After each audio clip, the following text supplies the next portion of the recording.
নতুন পাহাড়ের মাঝখানে গড়ে ওঠা এক ব্যস্ত শহরে বাস করতেন ওমর নামের এক বৃদ্ধ। তিনি ছিলেন দয়ার ও প্রজ্ঞার প্রতীক, যিনি কুরআনের শিক্ষাগুলোকে হৃদয়ে ধারণ করে সেগুলো অনুসরণ করেই জীবনযাপন করতেন। এক উজ্জ্বল সকালে, যখন সূর্যের আলো আকাশে সোনালি রং ছড়িয়ে দিচ্ছিল, ওমর ঈদের প্রস্তুতির জন্য স্থানীয় বাজারে যাওয়ার প্রস্তুতি নিচ্ছিলেন।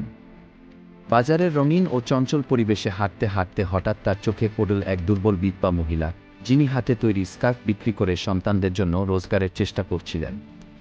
তার কষ্ট দেখে ওমরের হৃদয় কেঁপে উঠল। তিনি মহিলার কাছে গিয়ে সব স্কার্ফ কিনে নিলেন। মহিলার চোখে আনন্দাশ্রু ঝরল, আর ওমরের হৃদয় আনন্দে পূর্ণ হয়ে উঠল।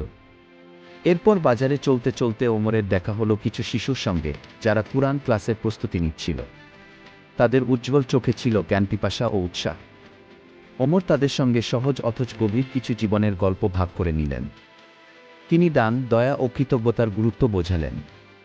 তিনি কুরআনের একটি আয়াত স্মরণ করিয়ে দিলেন, যারা আল্লাহর পথে তাদের ধনসম্পদ ব্যয় করে, তাদের দৃষ্টান্ত একটি শস্য দানার মতো, যা থেকে 7টি শীষ উৎপন্ন হয় এবং প্রতিটি শীষে থাকে 100 দানা।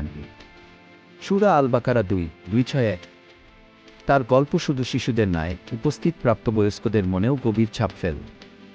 অনেকেই সিদ্ধান্ত নিলেন, বিশেষ করে রমজান মাসে আরও বেশি করে দান ও সৎকাজে নিজেকে উৎসর্গ করবেন। প্রতিদিন ওমর তার মিশন চালিয়ে গেলেন, ভালোবাসা ও জ্ঞানের বার্তা ছড়িয়ে দিয়ে মানুষকে সৎ পথে চলার প্রেরণা দিলেন। ওমরের মৃত্যুর পরেও তার রেখে যাওয়া দয়ার বীজ সমাজে অঙ্কুরিত হতে থাকল।